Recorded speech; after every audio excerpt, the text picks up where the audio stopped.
हम देखेंगे evil dead series के दूसरे पार्ट को, जिसका नाम है Evil Dead 2 Dead by Dawn. इसे रिलीज किया गया था 1987 में, पहले पार्ट से ठीक 6 साल बाद। अगर आपने इसके पहले पार्ट को अब तक नहीं देखा है तो उसकी लिंक आपको डिस्क्रिप्शन में मिल जाएगी। मूवी की शुरुआत नेक्रोनोमिकॉन यानी मौत की किताब को दिखाने से होती है। ये किताब शैतानी आत्माओं को धरती पर लाने का जरिया है। इस किताब को बहुत समय पहले इंसान की खाल से बनाया गया था और इस पर इंसानी खून से लिखा गया है और सन 1300 एडी में ये किताब गायब हो गई थी। इसके बाद हम देखते हैं ऐश और उसकी गर्लफ्रेंड लिंडा को, जो कि जंगल में रोमांटिक वेकेशन मनाने जा रहे थे। ये लोग एक पुराने ब्रिज को पार करके एक केबिन तक जाते हैं। शाम को ऐश यहाँ का पियानो बजाता है जिस पर लिंडा डांस करती है और हम देखते हैं कि ऐश ऑलरेडी लिंडा को वो मैग्नीफाई ग्लास वाला नेकलेस दे चुका है। इनकी बातों से हमें पता चलता है कि ये लोग बिना परमिशन के ही इस केबिन में रात गुजारने आ गए थे, क्योंकि इसका मालिक यहाँ नहीं रहता। कुछ देर में ऐश को यहाँ एक किताब और एक टेप रिकॉर्डर रखा मिलता है जिसे ऐश प्ले कर देता है। इसमें से प्रोफेसर रेमंड की आवाज आती है जो बताता है कि केंडार के खंडरों में जब वो खोजबीन करने गए थे तो वहाँ उन्हें एक किताब यानी नेक्रोनोमिकॉन मिली थी। प्रोफेसर के साथ यहाँ उनकी पत्नी हेनरियाटा, बेटी एनी और उसका बॉयफ्रेंड एडी भी थे। वो और उसकी पत्नी इस किताब को इसी केबिन में लेकर आ गए थे और इस किताब में लिखी भाषा का ट्रांसलेशन करने लगे। फिर उन्हें पता चला कि इस किताब में कुछ मंत्र लिखे थे जिन्हें पढ़ने से प्रेत आत्माएं इंसानों को वश में कर लेती है। इसके बाद वो उन मंत्रों को भी पढ़ने लगता है, जिससे हम एक शैतानी आत्मा को जंगल में से इनके केबिन की तरफ आते देखते हैं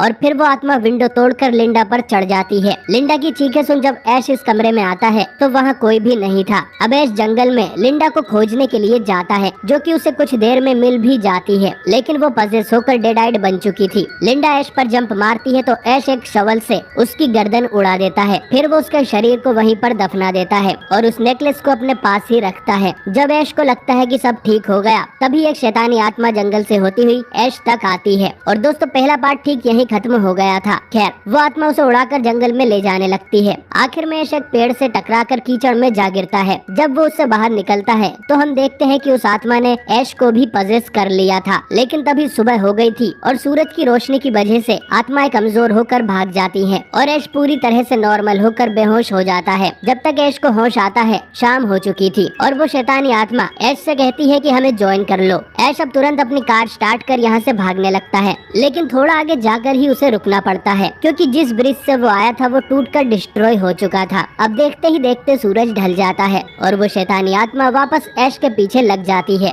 ऐश तेजी से अपनी कार भगाता है पर वो एक पेड़ से ठुक जाती है। इसके बाद ऐश पैदल ही भागकर वापस केबिन के पास ही आ जाता है, लेकिन वो आत्मा केबिन के अंदर भी उसका पीछा नहीं छोड़ती। आखिर में ऐश उसे चकमा देकर कहीं छुप जाता है तो वो आत्मा वापस जंगल में लौट जाती है और हम देखते हैं कि ऐश इस केबिन के बेसमेंट यानी सेलर में छुप गया था। ऐश जब बाहर निकलता है तो केबिन में अपने आप ही पियानो बज रहा था। ये सैड म्यूजिक सुनकर ऐश को लिंडा की याद आने लगती है, पर लिंडा भी कुछ कम नहीं थी और वो अपनी कब्र से निकलकर नाचना शुरू कर देती है। वो ऐश को भी अपने साथ नाचने बुलाती है तो ऐश को पता चलता है कि वो तो बस सपना देख रहा था, या शायद नहीं, क्योंकि अगले ही पल उसकी गोद में लिंडा का सर आके गिरता है, जो कि ऐश के हाथ पर काट लेता है। ऐश अब उसकी गर्दन को हर जगह पटकता है, लेकिन वो उसका हाथ नहीं छोड़ रही थी। तो आखिर में ऐश वर्क शेड में जाकर लिंडा के सर को एक मशीन में फंसा देता है। अब ऐश इसके सर को काटने के लिए कुछ ढूंढ ही रहा था कि लिंडा की बाकी बॉडी चेनसो लेकर अंदर आ जाती है, लेकिन ऐश उस चेनसो को उस बॉडी पर ही गिरा देता है, जिससे कुछ देर नाचने के बाद वो नीचे गिर जाती है। अब ऐश वो चेनसो वापस छीन लेता है और फिर लिंडा का सर काटने आता है, लेकिन ये डेडाइट्स बहुत ही कमीने होते हैं और लिंडा का सर वापस नॉर्मल होकर उससे रहम की भीख मांगने लगता है। लेकिन जब वो वापस पजेस होता है तो ऐश चेनसो से उस सर के 2 टुकड़े कर देता है, जिससे डेडाइट लिंडा खत्म हो जाती है। अब ऐश वापस केबिन में आकर चैन की सांस लेता है और चेनसो को पटककर एक शॉटगन उठा लेता है।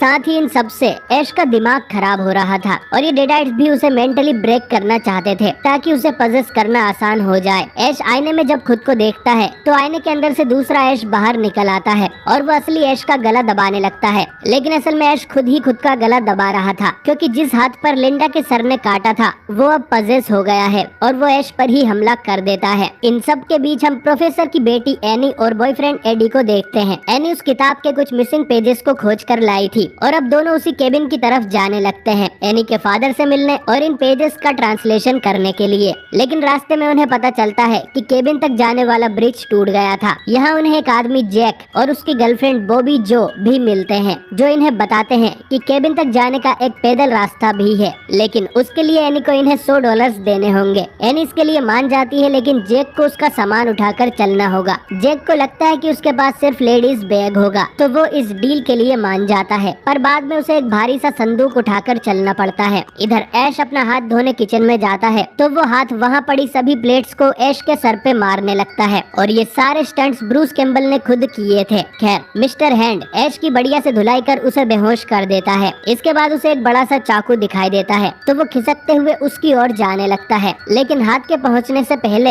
ऐश उसके अंदर एक चाकू घुसा देता है। फिर वो पास में पड़ी चेन से उठाता है और उससे अपने हाथ को काट कर अलग कर देता है। अब कटने के बाद भी मिस्टर हैंड पॉजेस था। ऐश उस पे एक बाल्टी रखकर उसे कैद कर देता है, लेकिन मिस्टर हैंड आराम से उसमें से भाग जाता है। ऐश अब शॉटगन से उसे मारने की कोशिश करता है, लेकिन मिस्टर हैंड किसी चूहे की तरह बिल में जा छुपता है, पर वहाँ रखे चूहेदानी में अपना पैर भी दे देता है। ऐश हैंड को मारने के लिए कई बार शॉटगन चलाता है, और जब उसे लगता है कि हैंड मर गया, तब उन छेदों में से खून का सैलाब आ जाता है, और यह खून कुछ देर में काला होकर रुक जाता है। अब थका हुआ ऐश एक कुर्सी पर बैठने जाता है तो वो टूट जाती है, और ये देखकर दीवार पर टंगा हिरण का सर जोरों से हंसने लगता है। इतना ही नहीं, केबिन में रखा सारा सामान जैसे लैंप, बुक्स ऐश पर हंसना शुरू कर देते हैं। अब ऐश पूरा पागल होकर खुद भी इनके साथ हंसने लगता है, बल्कि नाचना भी शुरू कर देता है। लेकिन जैसे ही उसे दरवाजे पर कुछ आवाज आती है, ऐश तुरंत ही उस तरफ शूट कर देता है, जिससे केबिन की चीजें वापस नॉर्मल हो जाती हैं। अब असल में दरवाजे पर एनी और बाकी लोग थे, और ऐश की चलाई गोली बॉबी को छूकर निकल गई थी। ऐश को कोई पागल समझकर जैक और एडी उसे पकड़ लेते हैं। एनी अब अपने मॉम डैड को आवाजें लगाने लगती है, पर जब वो खून से सनी चेनसो देखती है तो उसे लगता है कि ऐश ने उसके पेरेंट्स को मार दिया होगा। वो ऐश पर बहुत चिल्लाती है, और सेफ्टी के लिए ये लोग ऐश को बेसमेंट में पटक देते हैं। अब एनी भी उसी टेप रिकॉर्डर को प्ले करती है, जिसमें उसका फादर बताता है कि उन मंत्रों को पढ़ने की वजह से उसकी पत्नी हेनरियाटा पजेस हो गई थी। किताब में लिखा था कि डेडाट्स को पूरी तरह से खत्म करने के लिए उसके शरीर के टुकड़े टुकड़े करने पड़ते हैं। प्रोफेसर अपनी पत्नी के टुकड़े नहीं कर पाया था, और उसने ऐसे ही अपनी पत्नी को बेसमेंट में दफना दिया। अब ये सुनकर ऐश की फटके चार हो जाती है, क्योंकि वो भी बेसमेंट में ही था, और बिना कोई देरी के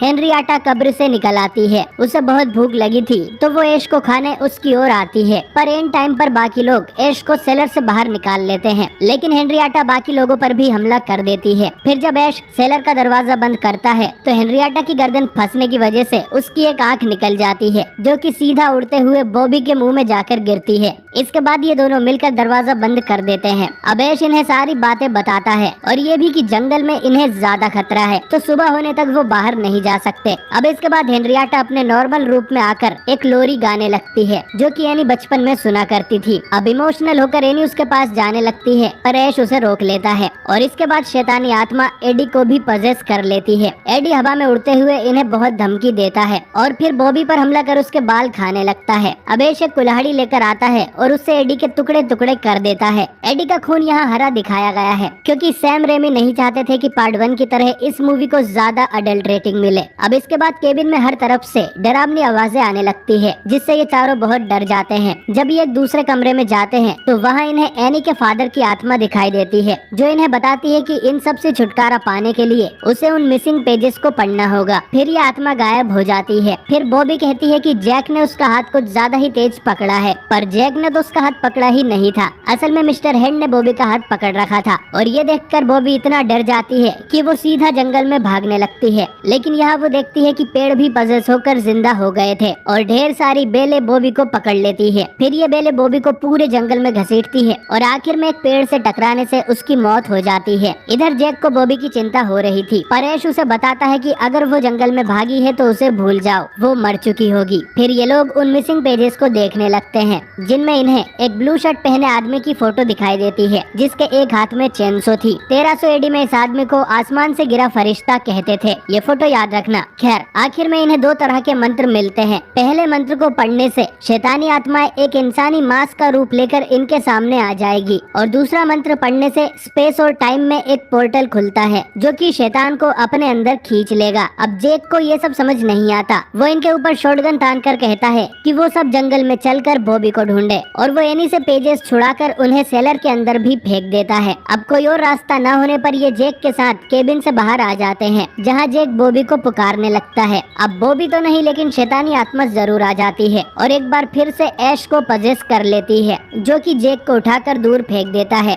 एनी भागकर केबिन में आती है और इविल ऐश उसे भी कहता है कि हमको ज्वाइन कर लो। एनी दरवाजा बंद कर देती है और वो कंडारियन डेगर उठाकर दूसरे कमरे में छुप जाती है। जब उसे लगता है कि कोई दरवाजा खोलकर अंदर आने वाला है, तो वो बिना देखे उसमें डैगर घुसा देती है, लेकिन ये तो बेचारा जेक था। वो डैगर को जेक में से निकालती है और फिर उसे घसीटकर एक सेफ जगह छोड़ देती है। लेकिन तभी सेलर में से हेनरियाटा निकलती है और जेक को सेलर के अंदर खींचकर खा जाती है। इसके बाद इविल ऐश यहाँ आकर एनी को उठाकर पटक देता है, पर इसके बाद ही उसे लिंडा का नेकलेस मिल जाता है, जिसे देखकर ऐश का वापस खुद पर काबू होने लगता है और वो पूरी तरह से नॉर्मल हो जाता है। पर एनी उसे अब भी डेडाइट समझकर कुल्हाड़ी से उस पे हमला कर देती है। ऐश के काफी समझाने के बाद वो रुकती है, लेकिन अब दिक्कत ये थी कि वो मिसिंग पेजेस बेसमेंट में थे, जिसमें हेनरियाटा भी है। अब ये दोनों वर्क शेड में जाते हैं और चेनसो को थोड़ा मॉडिफाई करके ऐश के कटे हुए हाथ से जोड़ देते हैं, जो कि ऐश का आइकॉनिक लुक है। अब इस चेनसो हैंड और शॉटगन को लेकर ऐश उस बेसमेंट के अंदर जाता है। ऐश पूरे बेसमेंट में से उन पन्नों को इकट्ठा कर लेता है, लेकिन हेनरियाटा का कोई पता नहीं था। हाँ, उसे जेक का कंकाल जरूर मिलता है। वो सारे पेजेस ऊपर एनी को पकड़ा देता है, लेकिन जब वो खुद ऊपर जाने लगता है तो हेनरियाटा उसकी टांगे पकड़ लेती है। दोनों में लड़ाई शुरू हो जाती है। इधर एनी पहला मंत्र पढ़ देती है, जिससे शैतानी आत्मा इनके सामने आ जाए, पर तभी हेनरियाटा सेलर से बाहर निकलकर एनी पर भी हमला कर देती है और उसके बाल पकड़ के उड़ने लगती है। लेकिन फिर ऐश भी बाहर आ जाता है और हेनरियाटा की धुलाई कर देता है। इसके बाद हेनरियाटा की गर्दन जिराफ की तरह लंबी हो जाती है और वो ऐश पर भारी पड़ने लगती है। लेकिन फिर एनी अपने बचपन का वही गाना गाकर हेनरियाटा को डिस्ट्रैक्ट कर देती है और मौका देखकर ऐश चेनसो से हेनरियाटा का हाथ और गर्दन काट देता है। उसकी गर्दन अब भी बोल रही थी, जिसे ऐश शॉटगन से ब्लास्ट कर देता है। ऐश और एनी चैन की सांस लेते हैं, लेकिन तभी जंगल के पेड़ भी इस केबिन पर अटैक करने लगते हैं और वो चारों तरफ से केबिन को तोड़ रहे थे। अब एनी ने जो पहला मंत्र पढ़ा था, उसके कारण वो शैतान इनके दरवाजे पर आ जाता है। अब एनी दूसरा मंत्र पढ़ने लगती है, जिससे ये शैतान पोर्टल में समा जाएगा, लेकिन अचानक ही कोई उसकी पीठ में डैगर घुसा देता है। ये काम और किसी का नहीं बल्कि मिस्टर हैंड का था। वहीं इधर वो शैतान ऐश को पकड़कर उसे खाने लगता है, लेकिन एनी मरते मरते भी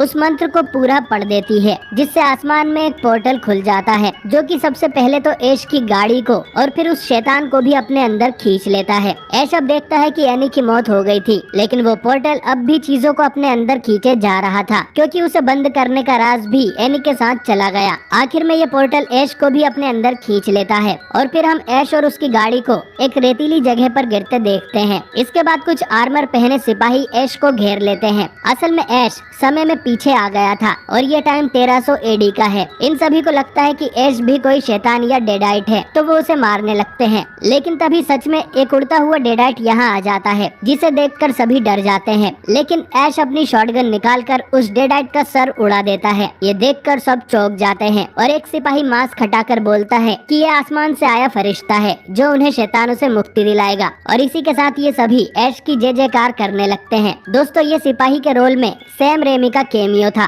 खैर, ऐश की जय जयकार के साथ ये फिल्म खत्म हो जाती है और आप समझ गए होंगे कि उन पेजेस में जो फोटो था वो ऐश का ही था।